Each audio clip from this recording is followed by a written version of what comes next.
Hello everyone, कैसे हो आप सब। प्लीज़ चैनल को सब्सक्राइब करिएगा, वीडियो को लाइक कीजिएगा और अपना एक प्यारा सा कमेंट ज़रूर छोड़िएगा। मैंने स्टार्ट किया है मेडिटेशन से। मेडिटेशन मुझे बहुत लगता है ज़रूरी, इसलिए मैं सबसे पहले वो करती हूँ। तो आप कभी भी कोई भी एक्सरसाइज कुछ भी करने से पहले खुद को मेडिटेट, हल्का सा अपनी नर्व को एक्टिव, इस हल्की सी स्ट्रेचिंग, हल्का सा रोल ज़रूर करना चाहिए। तो आज मैं कर रही हूँ एब्स वर्कआउट, जिसमें और ग्लास एक्सरसाइज भी थोड़ी सी इंक्लूड है लास्ट में। ये मैंने अपने शोल्डर को सर्कुलेट किया। एंड अभी तक आपको ये पता होगा कि जो एब्स बनते हैं वो सिर्फ हम जिम जाकर बना सकते हैं, बट ऐसा नहीं है। आप घर पे भी अपनी काउंट को बढ़ा के एब्स बना सकते हो। मेरे टमी में है फैट, बॉडी में कहीं भी फैट नहीं है, बट टमी में फ़ैट है लिटरली, जिसको मैं रिमूव करना चाहती हूँ। तो मैं इस 21 डेज़ में डेली एब्स वर्कआउट करूँगी, उसके बाद सारे वर्कआउट करूँगी। तो मैंने किया स्ट्रेचिंग, ताकि कोई भी दिक्कत ना आए करते वक्त, क्योंकि अभी तो ठीक है कर लूँगी, बट बाद में होती है समस्या। और एक लेसन जो फ़िटनेस को लेके है, कि फ़िटनेस का मतलब ये नहीं होता है कि आप कितने डंबल उठा ले रहे हो, आप कितना वेट उठा ले रहे हो। आप डंबल वेट उठा तो लोगे, बट आपकी बॉडी स्टफ़ हो जाएगी, उसके अंदर फ्लेक्सिबिलिटी ही नहीं रहेगी। और जब फ्लेक्सिबिलिटी नहीं रहेगी तो फिर आप ये नहीं कह सकते हो कि आप बहुत हेल्दी हो।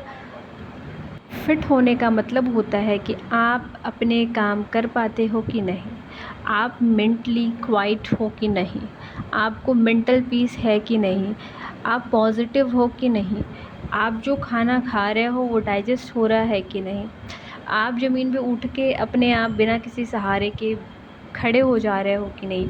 फ़िटनेस का रियल मतलब यही होता है, और मेरा भी फ़ोकस इसी चीज़ पर रहता है। ऐसा बिल्कुल भी नहीं है कि मैं बाइसेप्स बना लूँ, ट्राइसेप्स बना लूँ, थाइज़ एकदम बढ़िया उसमें कट्स आ जाएँ, ऐसा कुछ भी नहीं है। मेरा सिर्फ़ ये फ़ोकस रहता है कि मैं कितना एक्टिव रह पाती हूँ, मेरी बॉडी में कितना एनर्जी रहेगी, मैं जो खा रही हूँ क्या वो एक्चुअल में मेरे लिए सही भी है कि नहीं। मैं बहुत ध्यान देती हूँ इन चीज़ों पे, और इसी वजह से बिना एक्सरसाइज़ के भी मैं इतनी लीन हूँ। एक्सरसाइज़ मैं करती हूँ, बट बीच-बीच में ब्रेक हो जाता है due to work. If due to work मेरा कंसिस्टेंसी ब्रेक ना हो तो मैं ज़रूर, अब तक एब्स तो मेरे आ गए होते, बट अब मैं चाह रही हूँ कि एक बारी एब्स बन जाए। तो आप लोग अगर डेली बेसिस पे मेरी वीडियोज़ देखते हैं तो प्लीज़ आप मेरे चैनल को सब्सक्राइब कीजिएगा। आपका एक सब्सक्राइब मेरे लिए मोटिवेशन है। ये आपको इन्हेल करना है, हिप्स जैसे ऊपर जाएंगे इन्हेल, नीचे आएंगे exhale, inhale exhale, inhale exhale, inhale exhale, inhale exhale. इस तरीके से आप जितना कर सकते हो।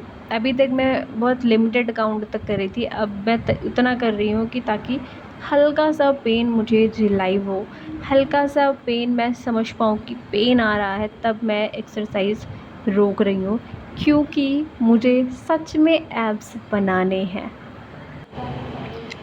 जब पेन होने लगता है तो हमें लगता है कि हमें गिव अप कर देना चाहिए। ये फॉर्मूला हर आप फील्ड में लगा सकते हो, कि जब पेन होता है तब समझ में आता है कि एक्चुअल में यहाँ पे कुछ हो रहा है। पेन होना बहुत ज़रूरी है।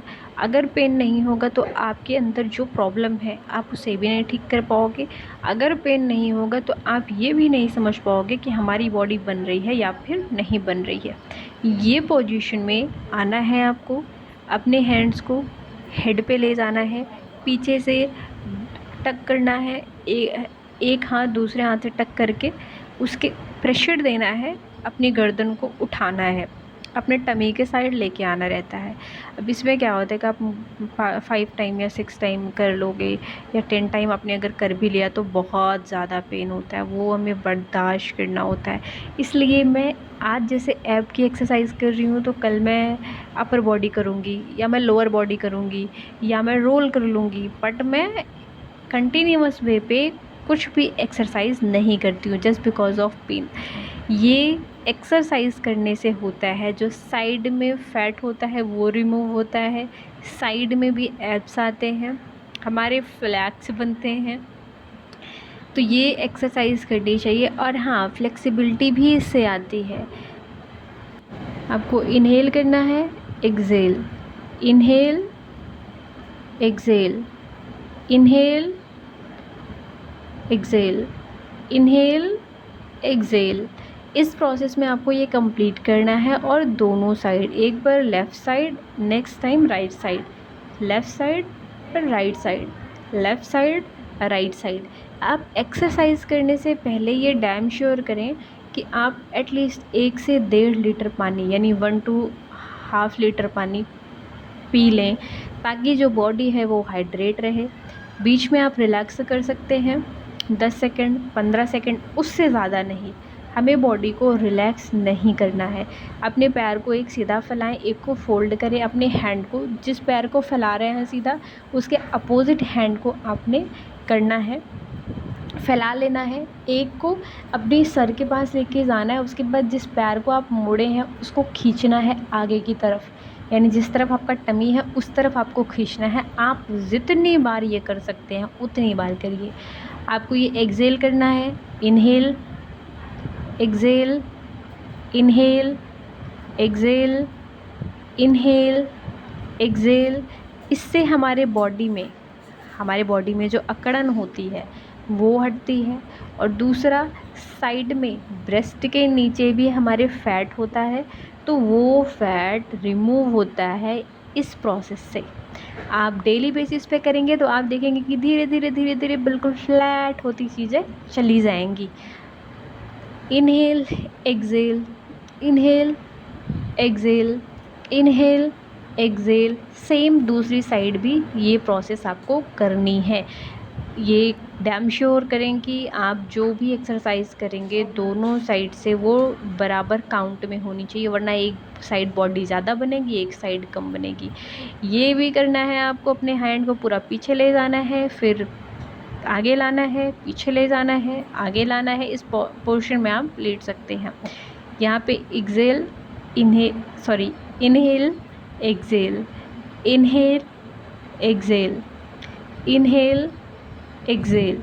इनहेल और एक्सेल का इतना अच्छा आपको कॉम्बिनेशन बनाना है ताकि किसी भी तरीके का आपको खिंचाव ना महसूस। अगर आपने इनहेल और एक्सेल पे फोकस नहीं किया, आपने ये लर्न नहीं किया, तो आपको हो सकता है एक्सरसाइज करते वक्त आपके टमी में क्रैम्प आ सकता है, आपके लेग्स की नर्व टाइट हो सकती हैं, आपको किसी भी तरीके का पेन आ सकता है। इसलिए आप हमेशा ये ध्यान रखें कि आपको कब सांस लेनी है अंदर और कब सांस को बाहर छोड़ना है।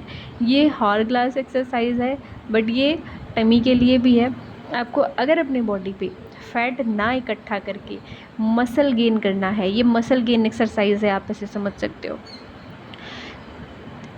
पैर को सीधा ले जाना है, फिर अपने हेड के साइड ले जाना है, बैक लेना है, ऊपर ले जाना है, वापस से इसको फोल्ड करना है, फिर फैलाना है। तो ये आप जब करेंगे ना, बहुत जल्दी थकान हो जाएगी। और आपको ये दोनों साइड से एक्सरसाइज करनी है, same as it is. Posture सीधा रखना है, हल्का सा बेंड होना है, फिर पैर को ऊपर ले जाओ, फोल्ड करो, फिर फैलाओ, आगे ले आओ, पीछे ले जाओ, नीचे ले जाओ, ऊपर ले जाओ, फोल्ड करो। और इसमें भी इनहेल एक्सेल बढ़िया से करती रही। और अपना हाथ हमेशा अपने चेस्ट के पास में ही रखना है ताकि बॉडी का बैलेंस बना रहे। अगर बॉडी का बैलेंस बिगड़ा ना, तो फिर ये एक्सरसाइज नहीं होने वाली है। तो आप लोग बताना कि आपको मेरा ये चैलेंज देख के कैसा लग रहा है, और आप मुझे क्या सजेशन देना चाहोगे कि मैं और क्या कर सकती हूँ। थैंक यू एवरीवन कि आपने ये वीडियो देखी यहाँ तक, और अगर यहाँ तक देख लिया तो प्लीज़ सब्सक्राइब। मिलते हैं नेक्स्ट वीडियो में।